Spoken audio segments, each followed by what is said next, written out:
महाराष्ट्रात पावसाळा सुरू झाला की जणू काही निसर्गाचं लग्नच लागतं। आकाशात ढगांची माळ, डोंगरावर हिरवळीचा शालू, धबधब्यांची सनई आणि त्यांना सोबत करायला पक्ष्यांचे सूर।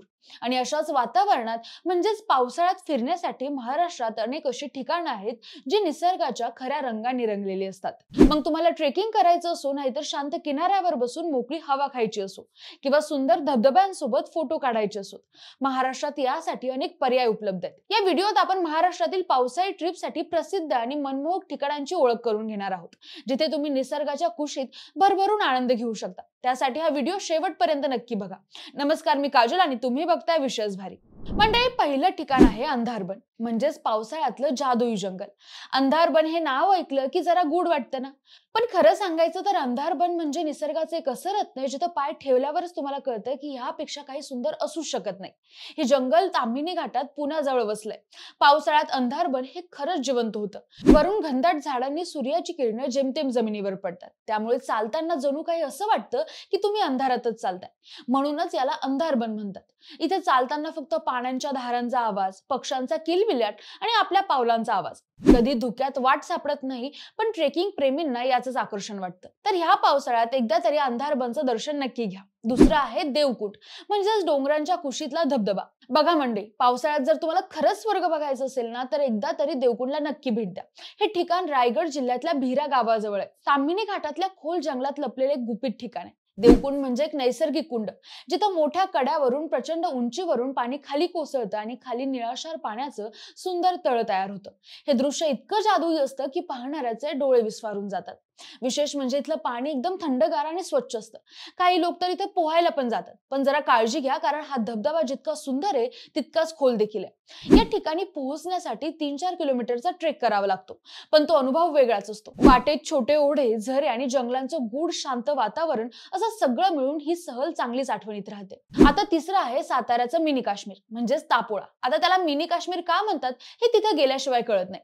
महाबळेश्वर पासून अवघ्या 25 ते 30 किलोमीटर असलेलं हे गाव पावसाळा सुरू झाला की एकदम जिवंत होतं। हिरवेगार डोंगर, धुक्याने भरलेली हवा आणि तलावातलं थबथबलेलं निळशार पाणी।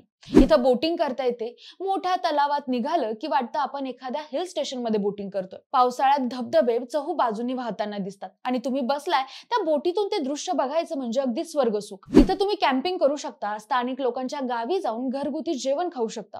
खास करून जे लोक गर्दीपासून दूर शांत जागा शोधताय त्यांच्यासाठी तापोळा म्हणजे पावसातलं वरदानच।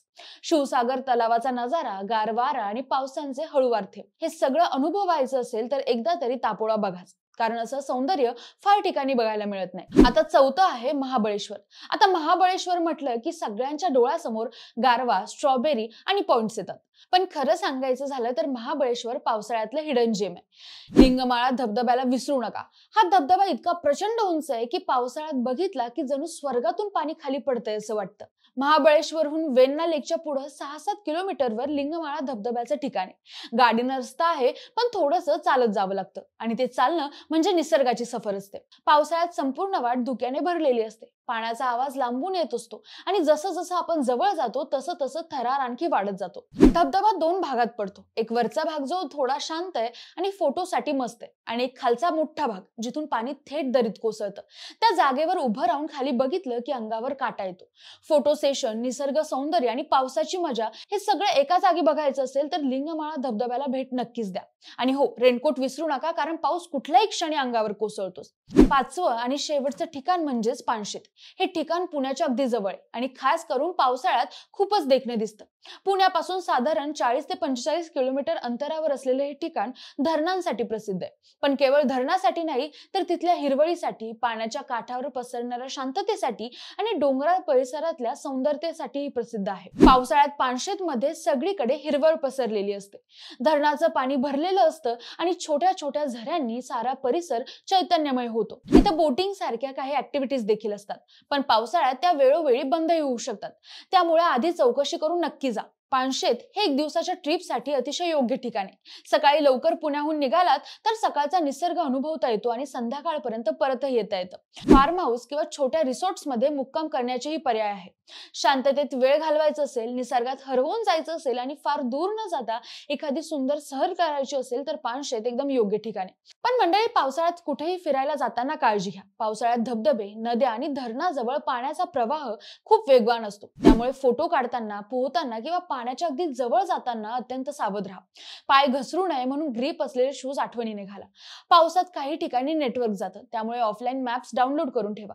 तुमचा मोबाईल, कॅमेरा, पॉवर बँक हे पाण्यापासून वाचवायला वॉटरप्रूफ कव्हर किंवा झिपलॉक बॅग वापरा. तर मंडळी, ही आहे मान्सून ट्रिपसाठी काही खास ठिकाण. तुम्हाला आणखी काही ठिकाणं सुचवायची असतील तर कमेंटमध्ये नक्की सांगा.